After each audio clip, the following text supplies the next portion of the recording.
Kedengaran jelas, Mas Beri? Jelas-jelas. Mbak Juwita, suaranya boleh dites? Ya, udah kedengaran belum? Oke, sip. Kecil, agak kecil. Agak kecil tapi. Oh, ada konflik. Jadi, Oke, nggak apa-apa sih, nanti volumenya digedein aja buat teman-teman. Oke, Mbak Ratna, silakan. Time is yours. Oke, baik. Assalamualaikum warahmatullahi wabarakatuh. Selamat pagi teman-teman semua yang sudah bergabung di live Instagram BKN ID Official. Ini hari kelima ya untuk kita live Instagram pertanyaan seputar PASN. Hari ini kita akan fokus untuk membahas P3K formasi guru ya, Mbak Juwita.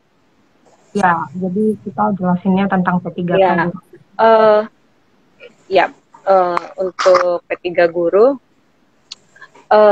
banyak sekali pertanyaan-pertanyaan yang sudah masuk melalui baik lapor maupun sosial medianya BKN. Sudah dipilah-pilih nih oleh mimin-miminnya BKN beberapa pertanyaan yang cukup krusial dan banyak sekali ditanyakan oleh netizen. Kita ambil beberapa pertanyaan yang kira-kira orang banyak yang tidak paham hanya dengan membaca peraturan atau pengumuman yang ada di website resmi BKN atau SSCASN. Baik, Mbak Juju bisa mulai untuk menjawab pertanyaannya. Ada kita dari pertanyaan yang sudah kita rangkum dulu. Oke, baik. Ya, sudah banyak pertanyaan nih teman-teman. Beberapa itu bingung ya dari tahap pendaftaran, karena kan P3 ini dibagi menjadi 3 tahap ya. Tahap 1, 2, dan 3. Tapi banyak kendala-kendala yang dihadapi ketika melakukan pendaftaran. Misalnya seperti ini, ada yang menanyakan kenapa sih P3K guru ini hanya untuk teman-teman yang sudah terdaftar di Dapodik. Mungkin bisa dijelaskan dari yang itu dulu ya, Mbak Juju. Alasan kenapa P3K ini hanya untuk teman-teman di Dapodik, sebenarnya itu bisa ditanyakan ke Menpan ya. Tapi kenapa mereka yang bisa daftar hanya dari Dapodik, itu kita juga ambil dari Permenpan nomor di tahun 2021. Nah, itu ada dijelaskan di pasal 4 kalau nggak salah, yang bisa mendaftar ke pengadaan P3K guru ini hanyalah honorer ex-PHK 2, kemudian guru non-ASN atau guru sekolah negeri yang terdaftar di Dapodik, kemudian guru swasta yang terdaftar di Dapodik, juga lulusan PPG. Nah, itu yang bisa mendaftar di P3K guru tahun ini. Oke, terus ada juga nih Mbak Juwita yang nanya, kenapa sih saat mendaftar P3K guru itu malah nggak bisa pilih instansi, karena instansinya sudah otomatis terisi. Itu kenapa tuh, Kak? Nah, itu juga adalah pertanyaan yang bisa dijawab dengan membaca permenpannya ya. Sebenarnya saya juga dapat beberapa pertanyaan, entah dari teman-teman yang mendengar pertanyaan dari peserta atau gimana diteruskan ke saya. Itu rata-rata pertanyaannya sebenarnya bisa dijawab dengan membaca Permenpan 28 itu. Tapi di sini mungkin saya bisa menjelaskan lagi. Di Permenpan itu disebutkan bahwa pengadaan P3K guru tahun 2021 ini akan dibagi menjadi 3 tahapan, yaitu tahap pertama, 2, dan 3. Tahap pertama itu yang bisa melamar ke tahap pertama, yang bisa memilih formasi di tahap pertama adalah guru honorer PHK 2 dan juga guru negeri yang terdaftar di Dapodik dengan syarat instansi di tempat mereka itu membuka formasi. Jadi untuk tahap pertama dan tahap kedua memang dikunci di instansinya. Jadi guru guru SD negeri misalnya, SD negeri di kabupaten atau di kota Medan misalnya, guru SD negeri di kota Medan, mereka bisa memilih formasi di seluruh kota Medan itu, bukan hanya di sekolah itu saja. Bukan sekolah tempat dia mengajar sekarang ya. Ya. Tapi intinya yang penting yang mendaftarnya adalah guru yang aktif mengajar ya Mbak ya. Bukan yang cara permentannya sih tidak disebutkan ya yang aktif mengajar, hanya ada pokoknya dia terdaftar di Dapodik gitu. Datanya kita panggil melalui web service, ini agak teknis memang. Ketika integrasi data dan ternyata datanya itu ada di Dapodik atau di PPG, maka dia bisa mendaftar.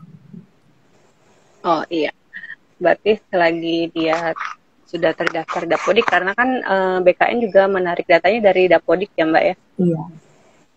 Iya, terintegrasi. Terus kalau untuk guru swasta yang tidak dapat memilih instansi dan formasi, apakah unggah dokumennya mengikuti portal SSCM tuh Mbak? Nah ya, jadi guru swasta juga guru lulusan PPG itu adalah peserta di tahap kedua nanti. Jadi setelah tahap pertama ini selesai, ujiannya sudah dilakukan, sudah ada pengumuman kelulusan, nah akan dibuka tahap kedua. Dan siapa yang bisa ikut tahap kedua ini adalah guru yang tidak lulus tahap pertama, ditambah dengan guru lulusan PPG dan guru swasta di instansi tersebut. Jadi masih di instansi yang sama, belum bisa memilih instansi. Nah, untuk guru PPG dan guru swasta yang tidak memilih formasi ini bagaimana? Tetap melanjutkan sampai resum, karena data yang bisa ikut ke tahapan kedua adalah data pendaftar yang sudah mendaftar di tahap pertama. Gitu. Jadi datanya kita verifikasi dulu di tahap pertama, baru kita lihat siapa yang lulus, oh ini masih ada yang nggak lulus, itu bakal ikut di tahap kedua. Jadi kalau misalnya tidak resum di tahap pertama, tidak bisa ikut tahap kedua maupun tahap ketiga. Jadi yang untuk tahap kedua dan tahap ketiga semua harus sampai resume di tahap pertama ini ya? Iya. Iya. Terus ada lagi nih yang nanya, kalau ada guru honorer yang terhadap Dapodik SD, tapi jurusannya kuliahnya bukan PGSD nih Kak, tapi ketika mendaftar semua di SD tidak ada, di SMP maupun di SMA. Terus gimana tuh? Kalau pendaftaran formasi ya, kita melihatnya ke pendidikan, ke kualifikasi pendidikan guru tersebut. Jadi mungkin sebelumnya ada guru SD padahal seharusnya dia mengajarnya SMA. Pendidikannya bisanya mengajar SMA. Mengajarnya SMP misalnya seperti itu kan. Karena SMP, SD, dan SMA itu beda instansi pembinanya ya. TK sampai SMP itu di kabupaten kota, sedangkan SMA di provinsi. Jadi itu udah beda instansi. Jadi kalau misalnya guru SD, sebenarnya pendidikannya ini bisa mengajar di SMP. Nah, dia mendaftar di SMP. Dia tidak melihat jabatan sebelumnya apa. Jadi kita melihatnya pendidikan ini bisa kualifikasi pendidikan. Ya. Yang penting masih di satu daerah itu ya Kak ya. Ya. Terus kalau pelamar yang memiliki serdi kan masih harus untuk uji kompetensi teknis ya. Apa langsung dapat poin maksimal walaupun tanpa uji kompetensi teknis? Memang ada disebutkan bahwa pelamar yang sertifikat pendidiknya itu linear dengan jabatan yang dia lamar akan mendapat nilai maksimal 100% di uji kompetensinya. Tapi tetap harus mengikuti uji kompetensi, karena kalau dia tidak ikut nanti statusnya adalah tidak hadir, dan tidak hadir itu otomatis menggagalkan ujian si pelamar ini. Jadi tidak akan mendapatkan nilai sama sekali. Maka pelamar jadi tetap ya harus ikut uji kompetensi teknis ya, walaupun dia sudah punya serdik dan dapat nilai paling tinggi 100% tadi ya Kak? Ya. Terus kan ada tetap dilihat, ada yang nanya nih, umur saya ngajar tapi umurnya kan minimal itu 20 tahun ya. Umurnya itu kurang 1 bulan. Kalau secara ini kan sebenarnya dia belum bisa mendaftar ya, karena katanya, ayo tolong dipenuhin karena kurang 1 bulan. Wow. Ada yang sampai seperti itu. Kalau sebenarnya tuh hebat ya, umur di bawah 20 tahun sudah S1 berarti. Karena yang bisa mendaftar di sini kan hanya dengan pendidikan S1-nya gitu. Tapi kalaupun memang ada, itu akan ditolak di sistem, memang tidak bisa mendaftar gitu. Karena kan sudah otomatis ketika mengisi tanggal lahir ya. Iya, itu juga tanggal lahir kan kita cocokkan dengan Dukcapil, jadi tidak mungkin ada pemalsuan tanggal lahir ya harusnya. Terus ada lagi nih yang nanya, di sekolahnya si pelamar ini kan tingkat SMP dari formasi Pemko dikeluarkan jurusan Bahasa Indonesia nih. Ada 5. Tapi ketika memilih formasi jabatan yang muncul, hanya keluar tuh guru kelas tuh. Sedangkan jumlah guru honor di sekolah itu tuh ya 5 orang itu. Jadi formasinya 5, guru bahasa Indonesia, formasi 5, ada gurunya 5. Ketika mau cari jurusan bahasa Indonesia, cuman keluar guru kelas tuh. Itu gimana? Apa yang harus dilakukan? Nah, itu kan kita mengambil datanya dari Dapodik ya, sekali lagi. Dicek apakah pendidikannya memang sudah sesuai. Kalau pendidikannya memang benar, pendidikan yang tertera di data Dapodik yang kita tarik itu, dan hanya bisa mendaftar ke ke jabatan guru kelas, ya berarti memang hanya bisa mendaftar ke guru kelas gitu. Tapi kalau misalnya datanya tidak sesuai, dilaporkan saja ke Dapodik. Kenapa data saya seperti ini, padahal saya pendidikannya ini. Seharusnya saya bisa mendaftar bahasa Indonesia, tapi karena pendidikannya ini tidak bisa mendaftar. Oh ya, berarti ya harus dicek lagi data yang di Dapodiknya ya. Oh ya, ada lagi yang ketika pengecekan data, ketika pelamar memilih jenis seleksi P3K guru, itu kan langsung ada tampil data tarikan Dapodik. Nah, sebenarnya ketika melihat itu, kalau ada yang ketidaksesuaian dengan datanya, itu sebaiknya tidak dilanjutkan. Jadi lapor dulu ke Dapodik, nanti setelah perbaikan data, kita tarik ulang. Jadi tidak perlu dilanjutkan. Nah, ini hampir relate ya pertanyaannya sama pertanyaan sebelumnya.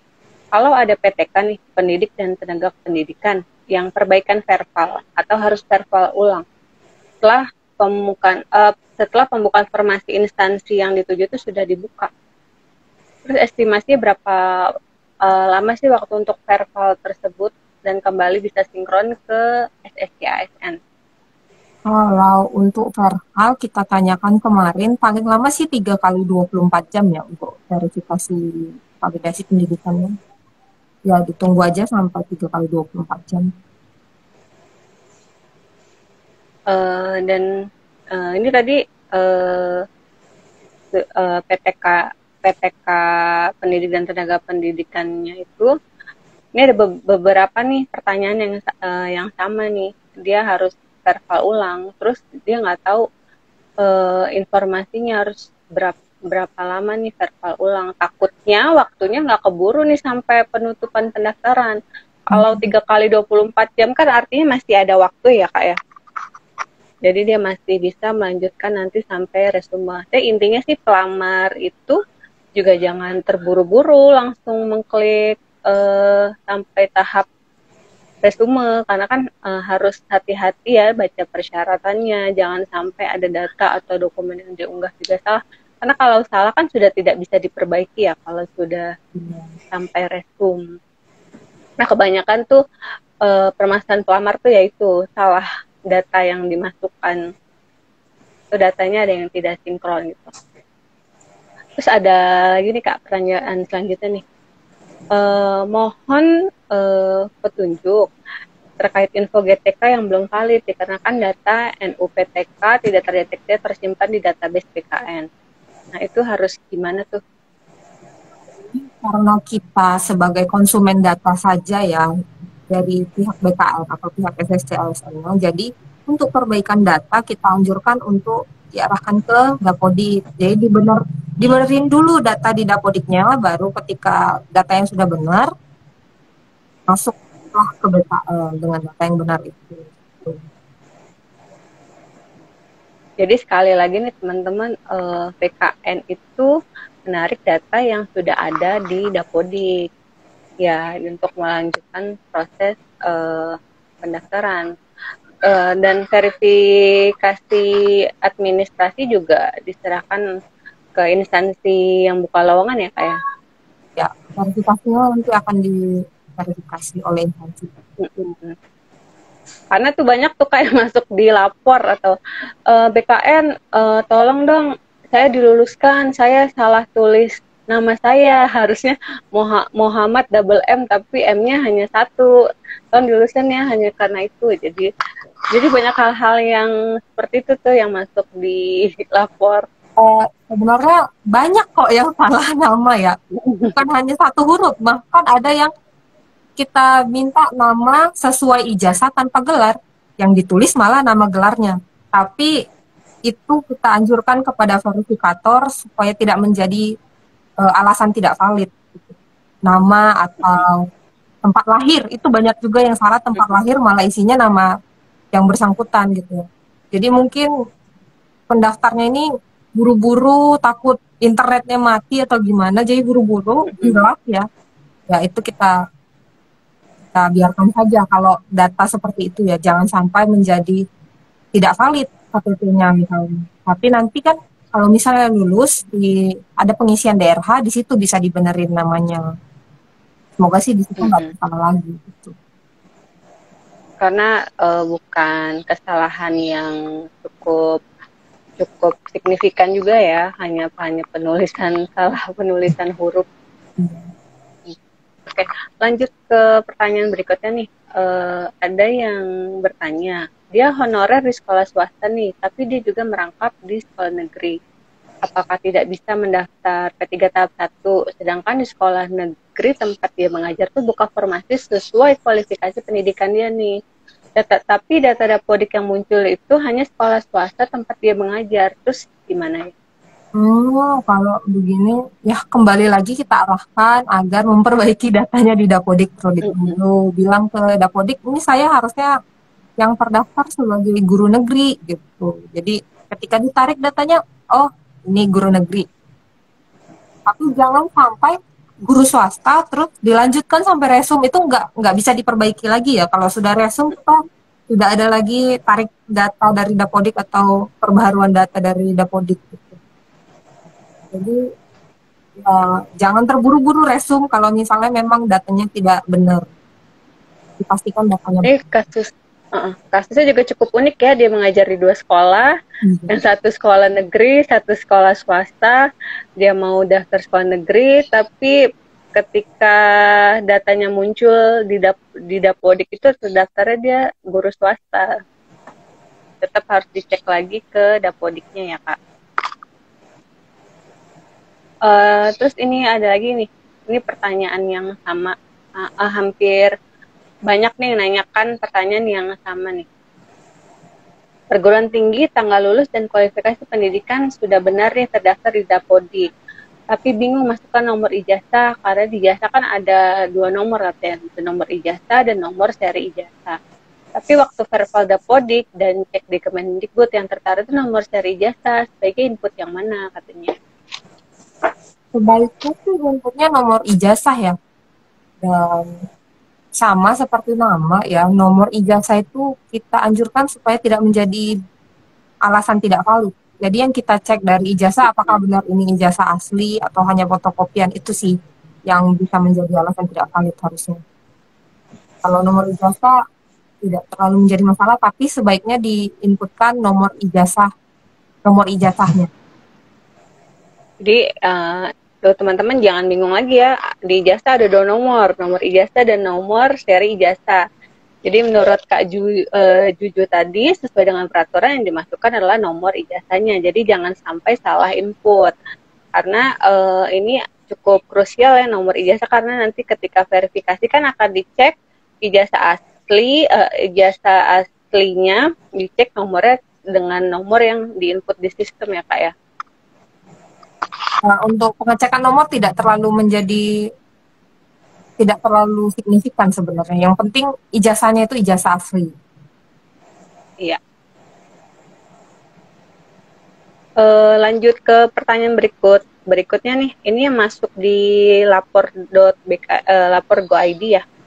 Ini ada yang nanya, ijazahnya itu pendidikan fisika, tapi tempat dia sekolah ngajar tuh hanya ada kuota untuk guru prakarya.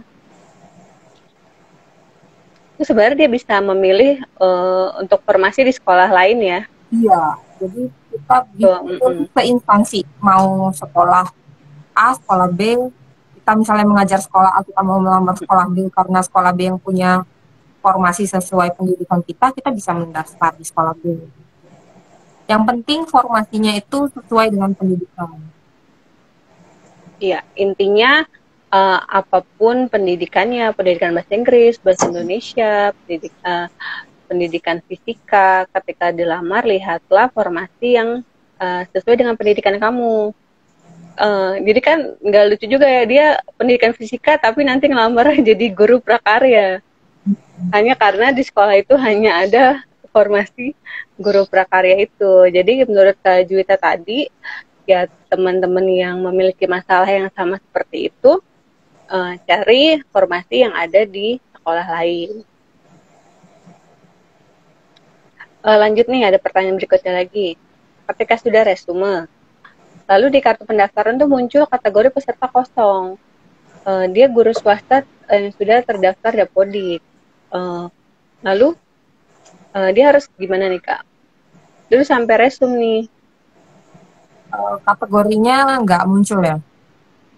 Kosong, kategori peserta kosong. Jadi kategori guru itu sebenarnya memang baru ditambahkan di kartu di tanggal 4 Juli kemarin. Jadi mungkin pendaftar ini mencetak kartunya sebelum tanggal 4. Jadi belum ada belum ada tampil kategori gurunya apa. Jadi dia bisa menghubungi kemana nih Kak? Supaya bisa diubah nih. Dicetak ulang aja kartunya. Ketika dia cetak ulang, ya. Diunggah. Dia langsung keluar otomatis ya. Sudah refresh by system ya. Ada lagi nih pertanyaan nih. Ini cukup banyak juga ditanyakan di Twitter maupun di lapor. Pertanyaannya agak ini ya. Kenapa sih katanya guru honorer itu yang boleh daftar P3K tuh hanya yang di bawah Kemendikbud atau yang terdaftar Dapodik. Terus gimana nih guru-guru di Kemenak yang sudah terdaftar di Simpatika katanya? Oh, ya. Jadi kembali lagi ke Permenpan, yang bisa mendaftar di P3K guru tuh hanya 4 golongan ya, PHK 2, guru negeri terdaftar Dapodik, guru swasta terdaftar Dapodik, dan lulusan PTG. Nah, jadi guru simpatika itu tidak masuk ke dalam 4 golongan ini. Makanya dia tidak bisa mendaftar di jenis seleksi pengadaan guru. Mungkin ada jabatan atau formasi yang bisa dia lamar di P3K. Kita sebutnya P3K non guru. Walaupun sebenarnya P3K non guru ya. Ada formasi guru sebenarnya, guru Kemenak ya, guru MI, guru MTS gitu. Tapi kita sebut jenis seleksinya adalah P3K non guru.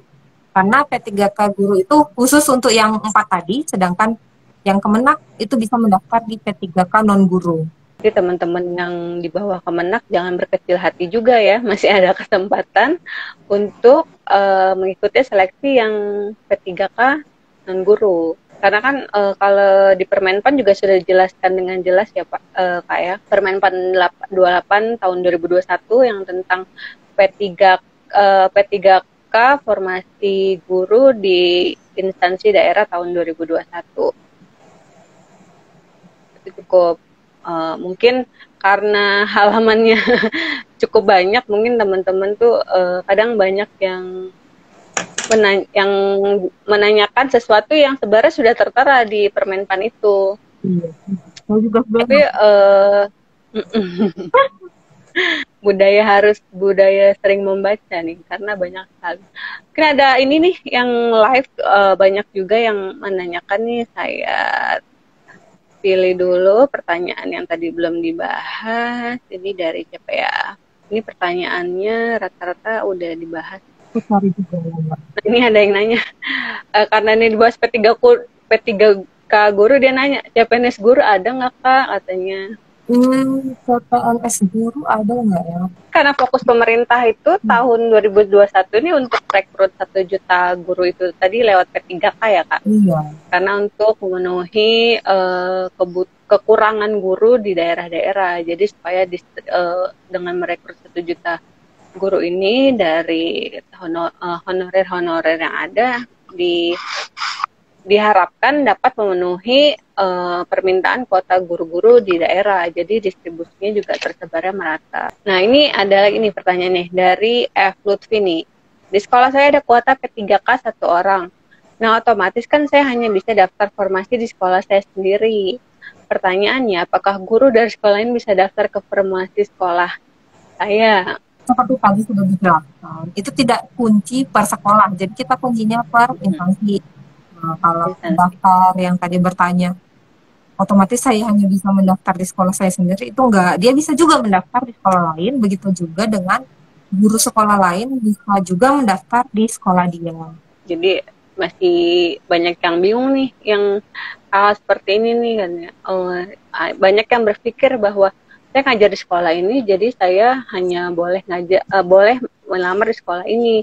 Yang lain nggak boleh ngelamar ke sekolah saya nggak boleh ngelamar di sekolah lain. Itu banyak hal-hal yang seperti itu tuh yang teman-teman pada bingung. Gimana Mas Berry?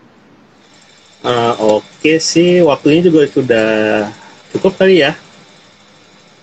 Mbak Juwita mungkin terakhir ada closing statement dari Mbak Juwita sebelum nanti kita summary-kan.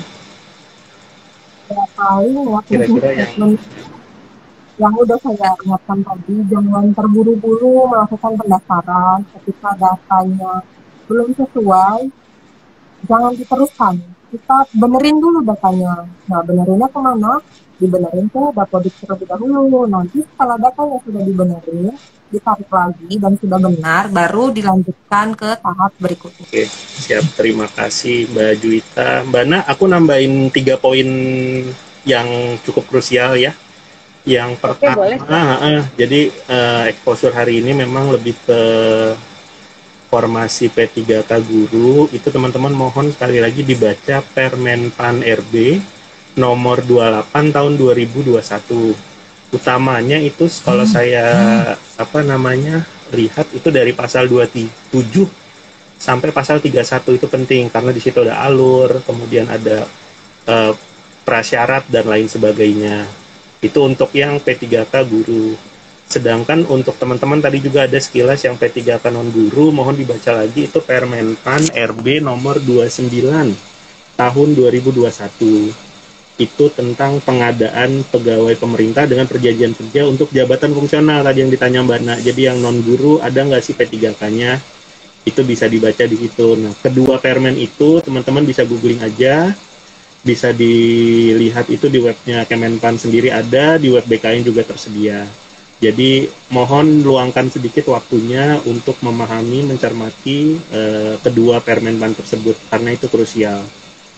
Kemudian terakhir ini mungkin nggak tahu berita baik atau berita buruk. Jadi jumlah penonton live-nya dari hari pertama sampai sekarang ini menurun nih Mbak Na. Jadi sekarang itu sekitar 2.400-an. Mudah-mudahan ya ini indikator bahwa semakin sedikit teman-teman yang menonton berarti semakin banyak teman-teman yang sudah jelas atau yang memiliki kendala gitu. Mudah-mudahan kita berdoa aja jadi tidak ada kendala lagi. Mungkin itu dari saya Mbak Na. Dari Mbak Na ada yang mau disampaikan?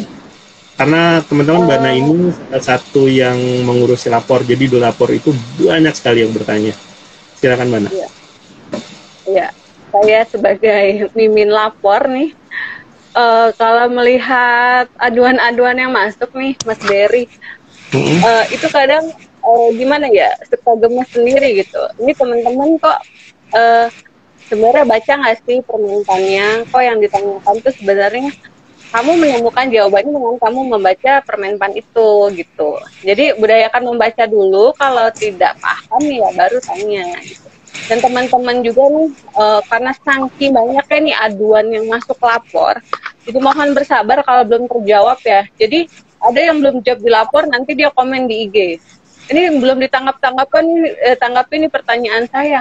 Karena kalau netizen mau tahu ya, aduan yang masuk itu sehari bisa sampai hampir 1.000.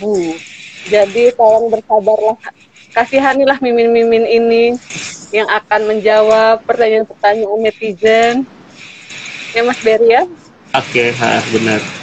Oke, kalau gitu sedikit lagi nih nambahin, tadi ada yang kelewat. Jadi untuk teman-teman sekali lagi yang khusus P3K guru itu kalau misalnya tidak ada formasi jika di tempat sekolah mengajar ada formasi, itu disarankan memang mendaftarnya di tempat sekolah yang bersangkutan ya. Jadi itu prioritas terlebih dahulu. Jadi itu saran dari kami. Ada dia akan diprioritaskan. Betul. Jadi lebih karena sudah mengenal medan juga mungkin ya. Seperti itu. Oke, kita cukupkan saja.